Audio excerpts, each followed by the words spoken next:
All right, so when you're dealing with trig functions, you have three main trig functions. You have sine, cosine, and tangent. This whole section focuses on the tangent, but let's just remind you what these functions represent. So trig functions represent a ratio of the sides of a triangle. Sine is opposite over hypotenuse, cosine is adjacent over hypotenuse, and tangent is opposite over adjacent. So just a relationship of two of the sides of the triangle.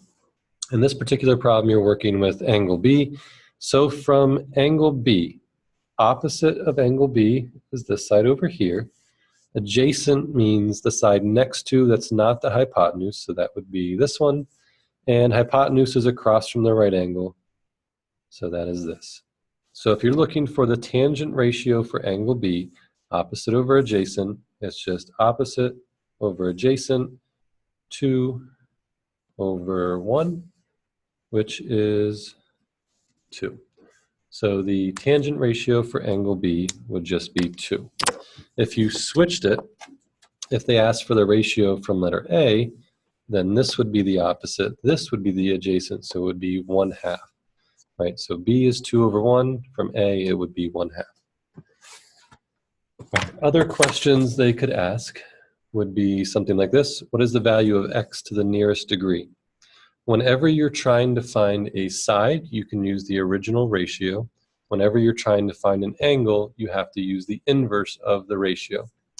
So from angle x, this is the opposite side and the adjacent side.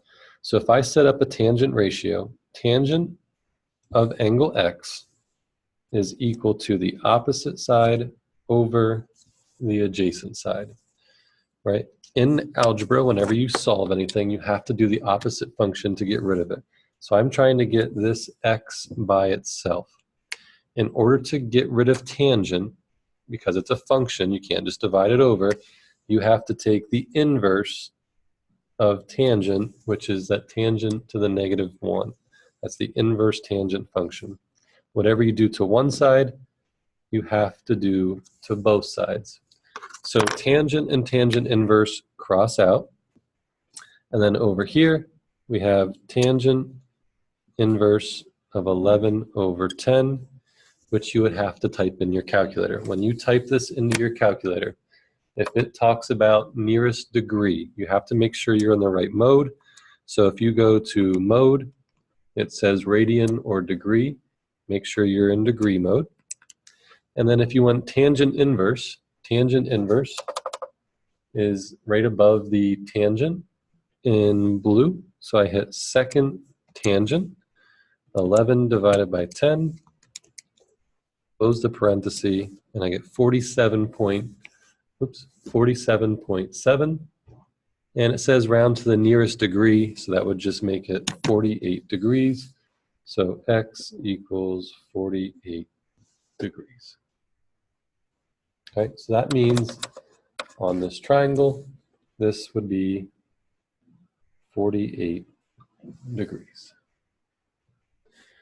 All right, and the last problem we're going to do, the third option, is if they ask you to find the value of x, and x is a side of the triangle instead of an angle. So if I set up tangent of the angle, 37 degrees, it's always tangent of the angle, last one the angle is x, this one the angle is 37, equals the opposite side, so x, over the adjacent side, 2.1. If I want to solve for x, the opposite of dividing by 2.1 is multiplying by 2.1. So I have to multiply both sides by 2.1. So I have x is equal to 2.1 times tangent of 37. This goes back to the calculator again. So if I'm on the calculator here, I hit 2.1, just the tangent button of 37 degrees, close the parenthesis, and it says to the nearest tenth, so x would be 1.5, or 1.6, sorry. So x is 1.6. Right, so if you're finding an angle Inverse tangent, finding a side, tangent. Tangent function is just opposite over adjacent.